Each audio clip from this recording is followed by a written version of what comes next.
네, 나 다니엘 블레이크에 대한 궁금증도 많이 보내주셨는데요. 뭐 있어? 네. 영화가 영화다 보니까 좀 이렇게 진지하고 가볍지 않은 질문들이 많이 있는 것 같아요. 제가 대충 봤는데 질문들이 네. 다 참 좋은 것 같아요. 네, 다 말씀드리고 싶지만 조금 가볍게 얘기할 수 있는 것부터 할까요? 나 다니엘 블레이크 감독, 켄 로치 감독의 영화 중 제일 좋아하는 영화는 무엇인가요? 라고 김재웅님께서 질문해 주셨습니다. 네. 일단 켄 로치 영화 여러 편 보셨잖아요. 네. 우진 씨는 어떤지 궁금하네요. 저는 켄 로치 영화의 어떤 스타일에서 제일 좀 이 영화는 좀 다른 영화다라고 할 수 있는 영화인데요. 네. Looking for Eric이라는 영화가 네네. 저는 좋더라고요. 그 영화가 되게 판타지스러운 요소도 있어서 축구 영웅이었던 에릭 칸토나가 이거 환상 속의 인물로 등장해서 절망감에 빠진 아버지 세대가 이제 다시 뭔가 나를 찾아가는 그런 얘기인데요. 제일 좀 가볍게 볼 수 있는 영화여서 그랬는지 몰라도 제일 좀 편안하게 볼 수 있었고 좀 훈훈한 마음이 들었고 약간 인문적으로도 좋고 켄 로치가 들어가는. 네. 너무 막 이렇게 진지한 영화부터 시작하시는 것보다는 편안하게 접근을 하실 수 있지 않을까. 네.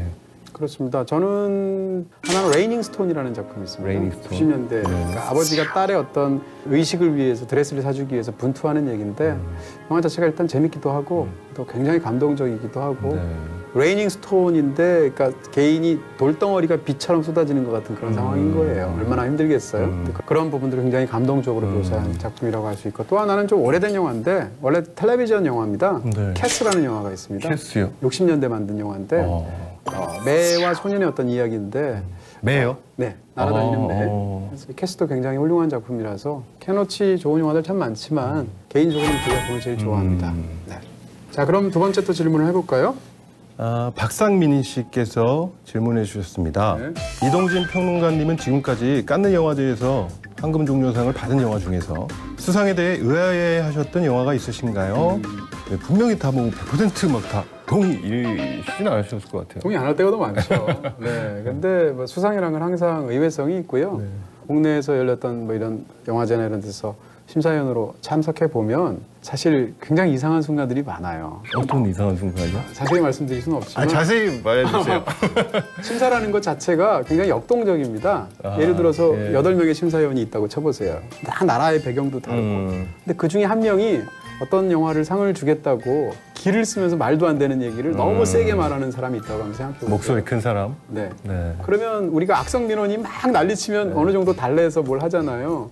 그럼 비슷한 상황이 생기기도 해요. 그래서 칸느 영화제 같은 경우에 그 해의 심사위원장이 누군지 혹은 심사위원 중에 누가 어떤 성향을 받았는지 또 매일매일 나오는 데일리에서의 기자들이 평가한 건 어떤지 이런 것들이 다 고려가 되거든요. 그러다 보니까 최종적인 결과물은 타협안 같은 느낌이 굉장히 많이 들 때가 있고요. 또 어떤 경우는 대체 이게 왜 상을 받은 영화야? 이런 느낌이 들 때도 많고 아카데미도 심지어는 브레이브 하트 같은 영화 괜찮지만 아카데미 작품상 받은 건 이상하잖아요. 이게 그런 식으로 이상한 일들은 굉장히 많다. 그러면 뭐 영화가 구체적으로 어떤 영화가 제일 의아하셨는지. 칸 영화제 이건 말이 안 돼. 말이 안 되겠다고 저는 그런 자격도 없고요. 그냥 제 호불호 제 어떤 판단 기준에서 말씀드리면 디판이라는 영화가 작년에 받았죠. 네. 좋은 영화였습니다만 황금종려상까지 받을 수 있는 영화인가 잘 모르겠어요. 그 다음에 예전 영화로 친다면 미션 같은 영화 많이 아시는 좋은 영화지만 그쵸 음악이 너무 좋죠. 네. 음악이 황금종려상이지. 근데 이런 영화들은 그 해에 어떻게 보면 예술영화계에서 가장 최고의 영화라고 말할 수 있는 그런 영예를 갖는 건데 지금 생각하면 좀 이상한 결정처럼 저한테는 보입니다. 네. 자, 그럼 마지막으로 그럼 제가 한 번 더 켄 로치 감독이 소외된 노동자에 대해서 다루는 감독이긴 하지만 이야기를 위해서 자기적으로 캐릭터를 극적인 상황에 넣는다는 느낌을 여러 번 받게 됩니다. 나 다니엘 블레이크에서도 주인공이 추락하는 과정과 인간 존엄을 지키려는 과정이 좀 부자연스러웠는데요. 어떻게 생각하시는지요? 라고 나상민 님께서 보신 것 같죠? 네. 예리하고 날카롭게 질문을 해주셨습니다. 부분적으로 동의하고 부분적으로 약간 동의가 안 되기도 하고 동의가 안 되는 부분부터 말씀드린다면 저는 인간 존엄을 지키려는 과정은 영화에서 너무 잘 묘사가 되지 않았는가. 그게 이 영화의 어떻게 보면 가장 큰 장점 중에 하나가 아니겠는가라는 부분이 있고요. 그렇지만 나상민 님께서 뭘 지적하시는지 정확하게 알고 부분적으로 또 동의가 되는 부분도 있습니다. 그러니까 하나의 영화를 만들 때 그 영화를 통해서 전달하려고 하는 어떤 강력한 목소리가 있을 것이고 그것을 하나의 유기체적인 영화 속에 담아내는 방식이 있을 텐데 앞쪽에서는 켄 로치가 굉장히 전위적이고 비타협적이고 아주 강하게 본인의 견해를 밀고 나가죠. 근데 상대적으로 후자, 다시 말해서 형식적인 부분에 있어서는 그렇게 두드러지지 않아요.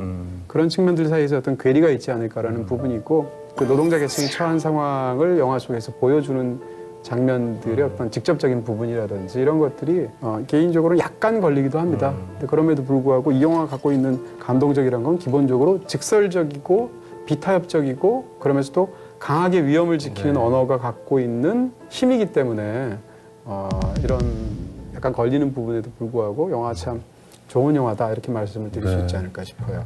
자, 이렇게 해서 무비 속을 통해서도 역시 또 좋은 질문들이 갈수록 좋아지는 것 같아요. 네. 아유, 이거 미리 공부를 할 수도 없고 참. 더 열심히 잘해보도록 하겠습니다. 자, 이제 파트 3로 마지막 스포일러를 향해서 달려가 보도록 하겠습니다.